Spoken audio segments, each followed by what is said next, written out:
To me, the Highfield is kind of a high. And then the other thing that I love about it is the color.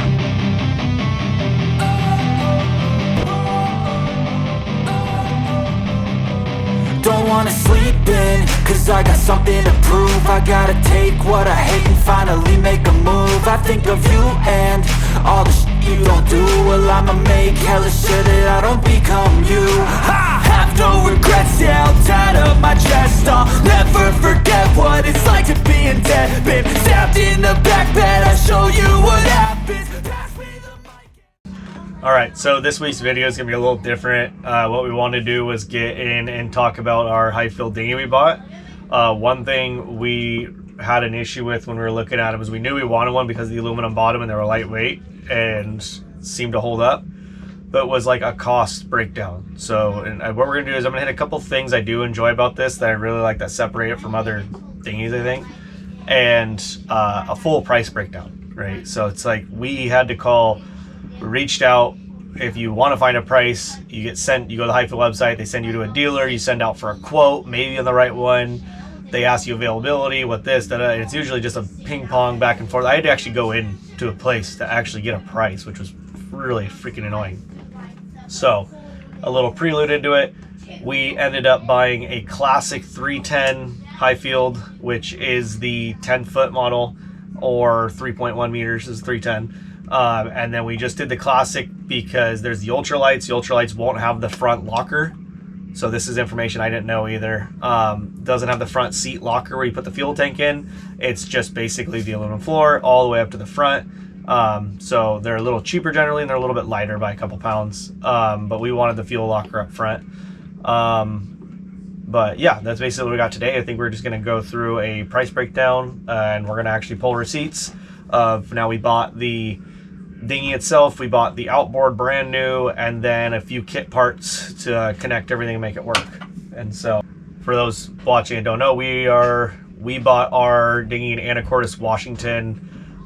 There's not that many Highfield dealers in Washington. I think there was like 3. I think Bellingham, Seattle, Anacortes, and I sent out quotes the other ones and didn't even get a quote back. I just heard we don't have that one, we don't have this. And so anyway, we're going to do a full breakdown. After this, we're going to touch on a few key points that I really like about this, and then move into just kind of, we're going to do some shots of the dinghy and enjoying it, and kind of just give you a price breakdown. We're going to talk about it, and then have it. You'll see. I mean, so yeah, that's all I got.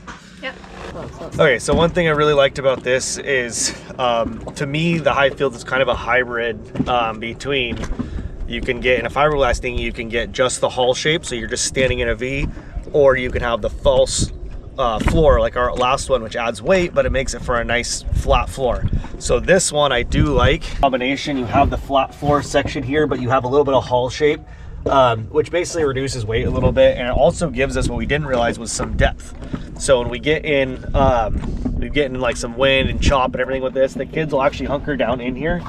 And if you sit on the floor down here, I mean, you can see it's pretty deep. And so the kids like that, they get way deep down. So it's a combination. I don't like the single floors. I can't stand walking around on a bevel. But this, the actual walking area is flat. You get a little bevel on the edges, but with this grip stuff, it's not a problem at all. And so we really like that. The kids have been really happy being able to hunker down. These things do have big tubes, I don't know, whatever. Big inflatable thing. They're really big here, which makes it's really a huge difference. An inch or two makes a massive difference on that. So it's got a really high bow. We notice like whenever we get into shit, we kick up the bow and we're fine, we're not getting sprayed. But this front locker, I think, is probably my favorite thing. It seems like a silly thing to tag on. It's a very big locker. I mean, I've been in dinghies. Our old dinghy had one too, but this is like a chair, like tubes. You know, Steph and the kids can sit in this, right? And so that's pretty cool. And then inside here, I knew you could put the gas tank in, but just to show, we have a 6-gallon tank in here. I've actually got the battery now in here, so I'm going to be hooking this up here soon. And then there's little odds and ends around too. So I was under the impression that when you put a 6-gallon tank in here, that was the whole thing. And so there's actually still room. And then we even have this little factory bag that came with it. It's full all the way down. I got my anchor, a few things in there, the water pump, all that. So that's one big one. Two, I like that this one actually has a bilge between the floors. And in the back here, I actually use that little hole to pump out the water, which actually has a bilge pump provision too, if you want to add one, which I may do because we are in we get the rain on all the freaking time. Doesn't leak, but we get filled up with rain.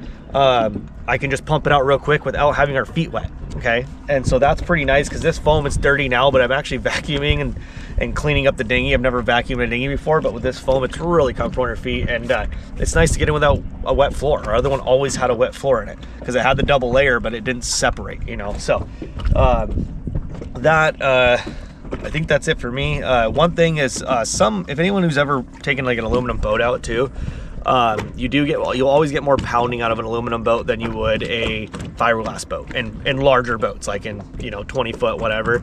And this thing's pretty solid. This doesn't flex a lot. I don't feel a lot of, I was a little worried about it being like pop, pop, pop, you know, but it's a very smooth, well-built boat. So although expensive, it's definitely worth the price to me.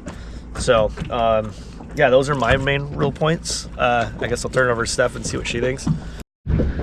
So I don't know as much about the technical side of things with the dinghy, but the things that I really enjoy about it is, well, for one, this seat, because this is my seat. I always sit here, and it's really big and it's comfortable, and the kids end up here with me too because they never leave me alone. And then the other thing that I love about it is the color. We actually were supposed to get like a white one, and the guy the last minute found us this darker one, because something else they also don't tell you online is that unless you like buy it straight from Australia, you're not going to be able to get the colored ones, like any other color besides basically white. And then the other thing that I love too is these. They're permanently connected. All you have to do is go like this, go like that, and it just comes right out. We've had experiences in the dinghy where we had to paddle for quite some distance, and it sucked because you couldn't attach it. And oh yeah, and there's tons of handholds here. So like this dinghy goes really fast, and you actually have to hold on, and there are handholds everywhere, and it's also really nice for if we need to move it too. And I think that's it. Yeah, I guess I should review. I can talk about this too. Oh yeah, I guess. the outboard. What Steph mentioned how fast it is. We've got it. I don't know if I trust my phone GPS, but it got it up to 21 knots the other day, and so it gets down pretty good. This is the I briefly touch on it. This is the Tohatsu 20 horse 4-stroke electric start jobby, and yeah, and so other than that, it's pretty basic. So far it's been freaking nice. These do have a solid transom, so you can run a 20 horse on a 10-foot dinghy, which is quite a bit, and so it jumps out of the water. I mean, with 5 of us in, it has no problem jumping out of the water. That was a big thing, is there's a whole lot difference between 1 person in a dinghy and 5, and so it has no problem getting out of the water. One thing I will say about this dinghy is it's also deeper hulled, and so it's got a really deep V, which is awesome for breaking waves. But man, when this thing stands up out of water, if it's just you with this 20 horse on it, it will actually kind of like chine walk. Like you could actually, hey, it's really squirrely. So that's the one thing I guess I have to say is these things are really light for 1 person, but for a family and everything like that, they're awesome. So I don't think I have anything else to add. I don't know about you. Nope, it's well worth the money for everything that you're getting out of it. Yeah. And the reason we decided to kind of splurge is because, well, this is basically our car, and we know that we're going to be doing this for the long term. We need something that's going to last a long time, yeah. And this will do that. Yeah. And when we say splurge, when you see the breakdown, the price breakdown, you'll know why we said splurge. The numbers go up and up and up and up. Yeah, it was a lot more than we even expected. A lot more, and that's exactly why we're doing this video, because we budgeted what we thought a new dinghy would cost, and then we end up pricing West Marines and cheaper options, and there's no such thing. So if we're going to spend all this money, we might as well get exactly what we want. And then when we decided that we wanted the Highfield and a new outboard, all that stuff, it got out of hand very quickly. To be an understatement, So then we're gonna do a breakdown and see, so it doesn't do it to you, because we kind of got like ballparks, and all of the freaking ballparks were under. They were wrong. They were so freaking wrong every time we heard maybe this, maybe that. But we were happy with it, but we spent some freaking money on it. Yeah. So anyways, we'll get into the breakdown now and tell you what we paid for it. So here we go. All right, so now to talk money. What did this thing cost, as we've been talking about? So the grand total for this thing was $6,680. That's after tax. So before tax, it was $6,140. And to spec this thing out, for anyone curious, this is a 2024 Highfield Classic 310, and the color is Neptune.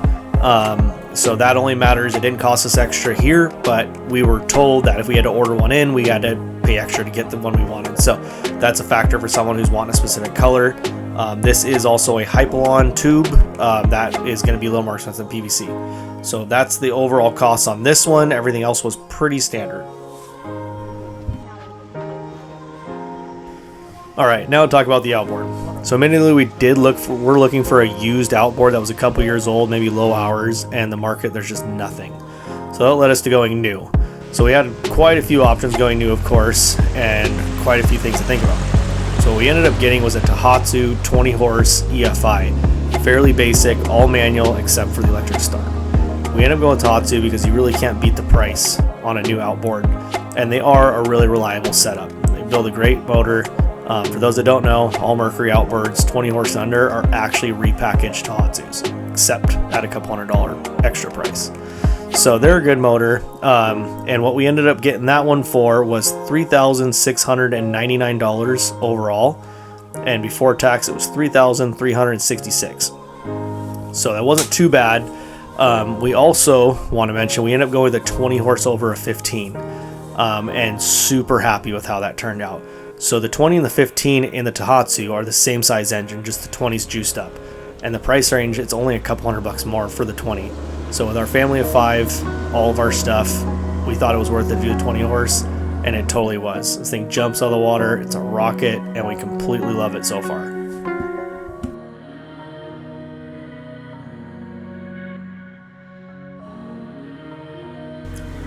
And also we should add, there is little odds and ends that you don't think about.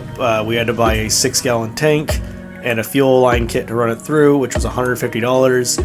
And then we bought a Sierra Waters fuel separator, full-size spin-on. That is a really good investment with an EFI motor. You cannot run dirt water through those injectors. It just won't play well, so that's a good investment.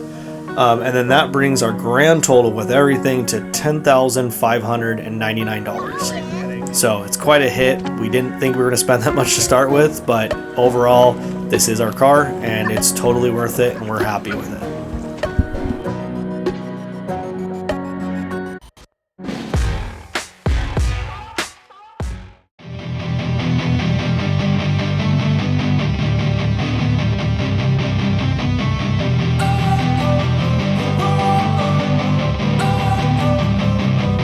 Don't wanna sleep in, cause I got something to prove. I gotta take what I hate and finally make a move.